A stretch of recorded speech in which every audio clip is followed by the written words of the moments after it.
Yo, what is going on, my beautiful brothers and sisters, fellow radiators of love? My name is Jamal Pope, aka J Phoenix, and this is going to be your astrology forecast for Monday, February 12th of 2024. Thank you so much for joining me in this video. Hopefully, you guys had a wonderful weekend.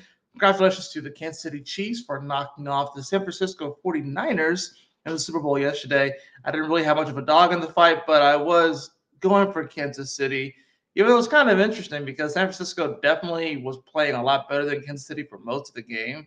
So, but it ended up being a pretty entertaining game. Halftime show was fantastic. Usher definitely killed it. And of course, the people that he brought on too. He got Lil Jon on, he got Ludacris on, he got Alicia Keys with them. Like it was like Chef's Kiss. Really great halftime show. But anyways, y'all didn't come here to talk. Y'all didn't come here to hear me talk about the Super Bowl. Y'all came here to hear me talk about the astrologies. So let's go ahead and hop into these astrological transits for today, so we can see how you can be better prepared to navigate these celestial energies. Now, obviously, you guys can see that I am in a different setup. We are dog sitting right now for my in-laws, and let's pull up the. Oh gosh, it's not gonna let me do it, is it? Yeah, because I'm doing this from my computer, and it's a little bit. Yeah, that's the only thing about it is that. Aha, there we go. I need a new mouse, to be fair. So, okay, here we go. I know I'm getting this out a little bit late, guys, but so just bear with me. So, yep, here we go. We have today, of course, Monday, we have the moon that's going to be entering into Aries. That's really the main thing going on today. There's not really a whole lot going on. Um, with this, especially coming off like to the weekend when Chiron is going to be conjunct the North Node. But it's really just going to be that moon moving into Aries. Of course, whenever the moon goes into Aries, things definitely get a little bit spicier. Definitely things get a little bit more intense. Emotionally, people tend to kind of pop off a little bit easier. People tend to be a little bit more impulsive with their emotions whenever the moon goes into Aries. So yeah, and we got to remember too, this is the first time that we have Chiron conjunct the North Node in areas like this while being consciously aware of Chiron. Remember, Chiron was discovered in the 50s.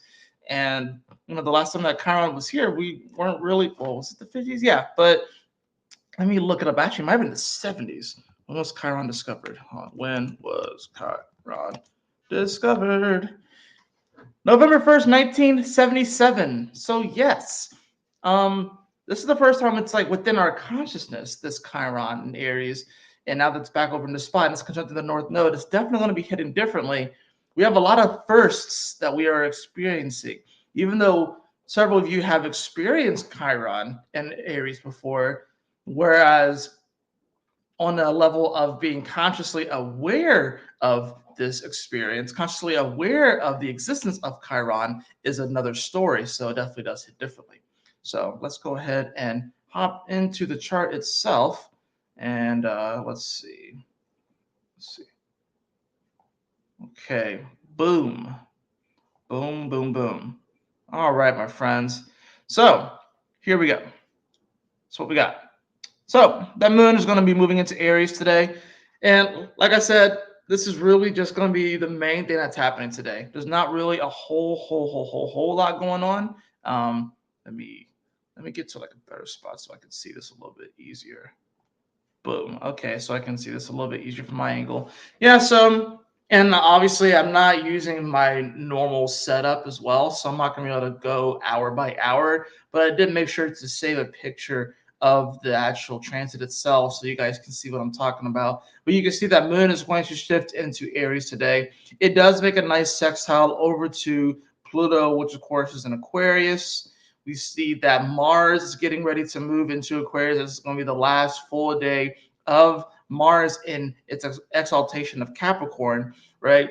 So we are kind of today's kind of a day of building energy. Mars getting ready to come into Aquarius, Venus getting ready to make a sextile over to Neptune, right? We have the sun is still, it's making its transits, getting ready to semi-sextile Neptune.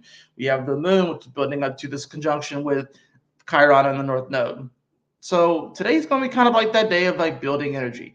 definitely going to begin things off with a bang with that moon in Aries. Like I said, whenever the moon is in Aries, we have a tendency to kind of feel a little bit more of the impulsive energy, feel a little bit more of like the let's just get things going, spark things off kind of energy. But with Chiron in the North Node there, of course, we could definitely be acting on our woundings, on our traumas, and we're definitely feeling more into that now. I would say, like I said, with Mars here at the end of Capricorn, it's on the degree that Pluto will come back and retrograde to later on this year from September to November. Remember, Pluto is going to come back into Capricorn, but it's going to stay in Aquarius for most of the year. It's also at that degree that the Sun and Pluto conjuncted at. So now that Mars has hit that spot, this is definitely a major activation point. And of course, being the dispositor of this moon, which is now in Aries, we're definitely wanting to take some action and wanting to move some stuff forward. But because it's coming so close to Pluto, there's this like I said, this is the executioner. Pluto is the executioner, Mars is the foot soldier. But when Mars is in Capricorn, it's exalted. It's like the foot soldier that became the general, that became, the head of the army.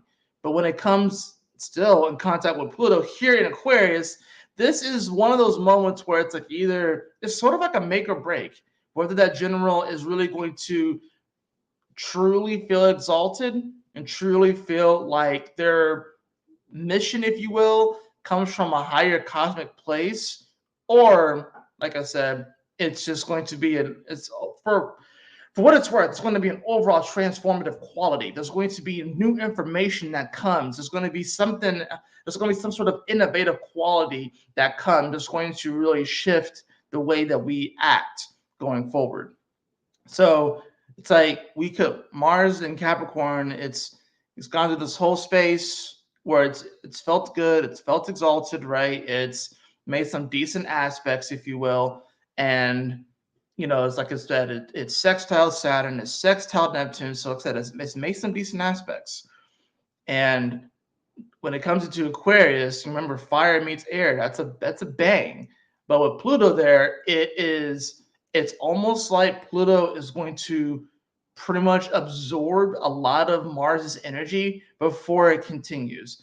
And it's probably a good thing, because if Mars continues and it didn't hit this Pluto, then people may act even in a more rash way. People may act even in a more,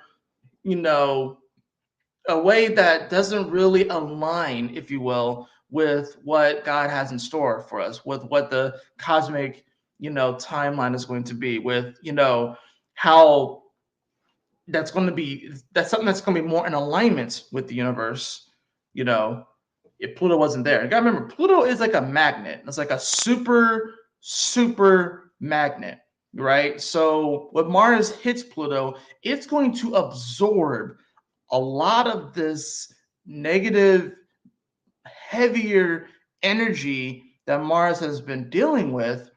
And it's been doing this with all of them. It did it with Mercury, it did it with Mars, and it's going to do it with Venus. So it's actually going to make us feel lighter, and we have to go through this in order to survive in the Aquarian age.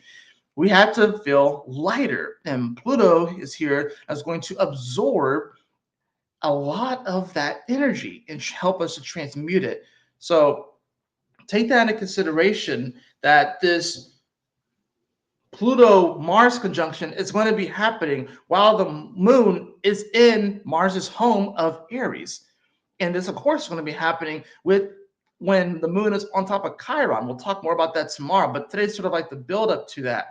So just know that we are definitely on the precipice of another major transformation, and this month has been full of them. We had Mercury, now we're going to get Mars. So this is the second pass, then we're going to get Venus. So know that today is really just sort of the build up to that second major transformation, where it's like we're shifting gears in many ways. And when we're shifting these gears, we're becoming lighter, so we can actually move forward, and we can actually, we can think new in new ways. We can then start to act in new ways. And then Venus will start to receive in new ways. Remember, the sun is still here in Aquarius.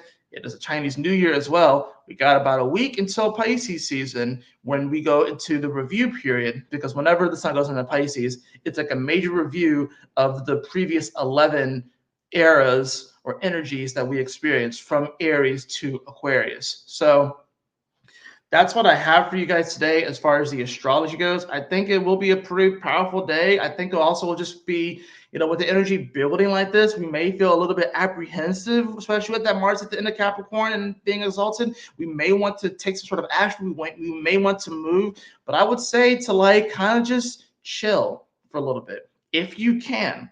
If you can, this will be a good day to sort of like maybe transmute some of that angsty energy that wants to get out and do something. Maybe channel it into exercise. I think with the moon in Aries, you can channel it into exercise or do something constructive, maybe do something creative. But I think today's not necessarily a day to take the big, bold action because we're still waiting for this Mars-Pluto conjunction. And that is going to be, like I said, the major transformation, second of 3 that we're going to experience this month. So that being said, I would say that still, if there's things that you want to do and things that you are already working on, different creative projects and stuff, this is still the time to do those things because all planets are moving forward, right? Things will start to slow down, come mid-spring going to the summer. Remember, Mars is going to retrograde in Leo this year too. So Mars is about to go into Aquarius. It's about to oppose the space that's going to retrograde later this year. So I think this is more so what I'm talking about is like those big, huge, major decisions and major actions that you want to take. And I think this is more like, I would say, and avoid the impulsive actions. It's going to be a little bit tough with the moon and Aries, especially when it gets closer to Chiron. It's going to make things a little bit more sensitive come tomorrow. But this is going to be not necessarily avoiding action altogether, but avoiding those big impulsive actions that we may feel enticed to want to take because we think it may change something in our life. We think that it may bring something more into our life, something more that we're looking for.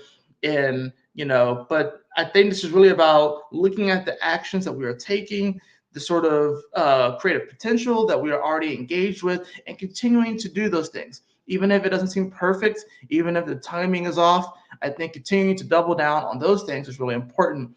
But as far as taking like those big, bold, massive actions right now, just chill for a little bit, just wait, just a little bit, right? You don't have to rush right into the dungeon just yet, right? And face the boss, because that's what Mars is about to do. So it's a boss battle going to Aquarius.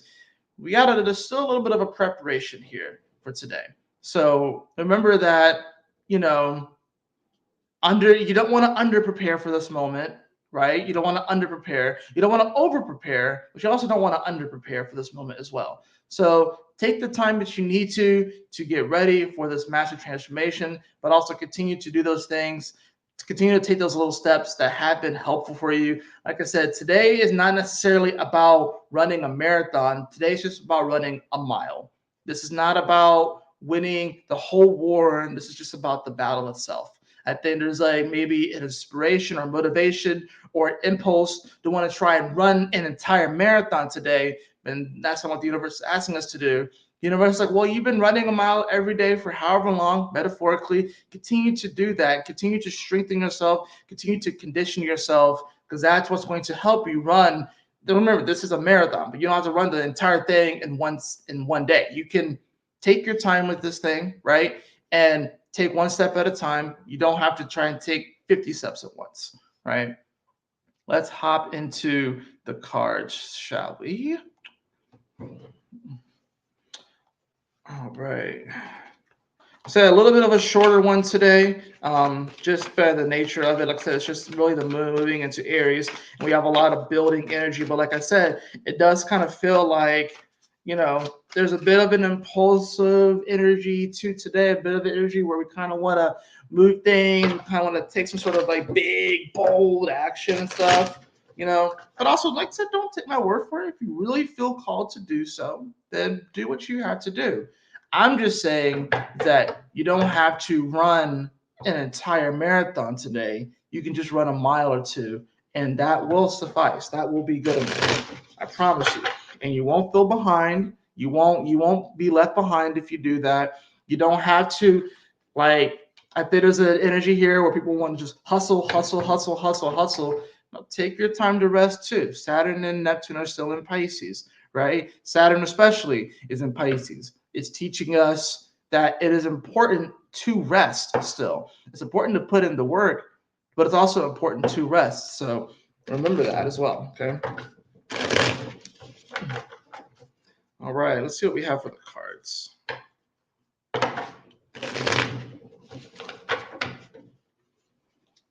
Using the first deck that I ever bought. All right. Well, look at that. I have the Eight of Pentacles. I have the Eight of Pentacles in reverse. This is one of my favorite cards. This is one of my favorite cards. I think this is just really a reminder to continue to put in the hard work, like I've been saying. But you don't overexert yourself. Don't exhaust yourself right now, because that's not your.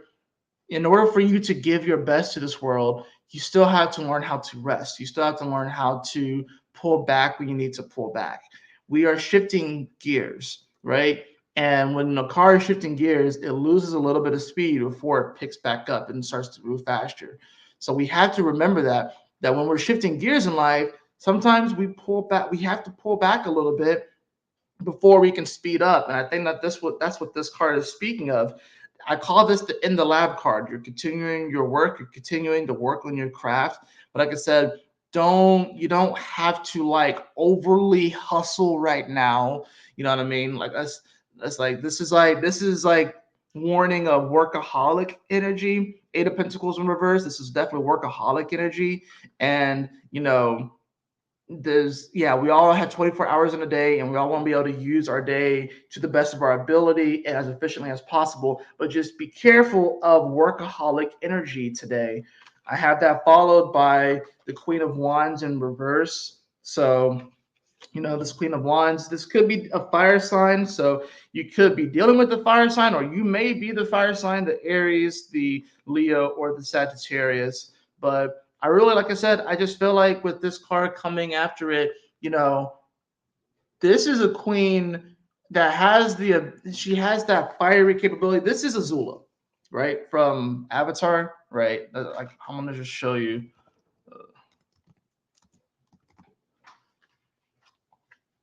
Just that way you guys can know what I'm talking about. Because, hold on, let's see, present, share screen. All right, Azula, this crazy chick, she is an incredibly strong character, but she's a little crazy. She's a little unhinged. And she kind of has that Eight of Pentacles energy where she definitely has honed her skills, but she is a workaholic. She overworked herself just to prove a point to her father and just trying to make herself valuable, if you will, because Pentacles is about value too. She did everything to try and make herself valuable, but she cray. She's insane. And you can see it's like, remember, the Queen of Wands is her. And when she's insane and really in that space, and when that fire is unchecked, it's like a wildfire. It's not focused. It's like a wildfire and will burn everything in its freaking path. Everything in its path. Right? So that's the thing about this. She could be, I guess, in her calm, collective state at some points, but unchecked, her energy is that of a wildfire. It is intense. It is great. Look at her. Look at this. Look how crazy she look right here. Right? That is Queen of Wands in reverse. That is someone who has ascended to this level of mastery in her craft, but when her emotions are unchecked, she goes insane and wild, and it's like a wildfire, and then it burns everything. If you want to use the creative potential of fire, you have to learn how to focus it and use it properly. But when it's unchecked, and if you're emotionally all over the place, then it becomes like a wildfire that literally burns everything and is more destructive than it is creative. So today is a reminder to not be destructive and to not let your emotions get the absolute best of you. And then you turn into a wildfire instead of something that focuses and is able to be more of a creative force instead. So yeah, definitely had to show you guys that, because that is definitely Queen of Wands in reverse. Bottom of the deck, I have the Knight of Wands in reverse. These are all reverse cards. Knight of Wands wants to take impulsive action, wants to move forward, but the Knight of Wands also has like this sort of sense of duty and royalty, and but it being in reverse, this means that we have to kind of wait right now. We have to wait for the orders from the universe. We have to wait for the orders as far as like the big, huge, bold actions that we're wanting to take. We have to wait. This is a time where we have to continue to train. This is a time where we have to continue to take those steps that we've been taking and to continue working on our craft. But as far as rushing into the dungeon right now, Knight of Wands in reverse, not the time to rush into the dungeon right now. Not the time to rush in and try and face that boss right now. Today's not the day for it anyways. So that is what I have for you all for this astrology forecast, this Monday, February 12th, 2024. Hope that you all enjoyed it. I hope that it assists you on your journey today. I know it's a little bit late getting out. Forgive me for that. Like I said, I'm not in my usual setup today, and I did not get the best of sleep last night, but it is what it is. But I hope that this message helps you today. If it did, please like, share, and subscribe. I definitely appreciate it. If you'd like to have a personal reading with me, beloved, you can follow the link in the description below to my website, jphoenix.com. And as always, y'all take care, stay blessed, have a wonderful Monday. I will see you all on the next astrology forecast. Peace out.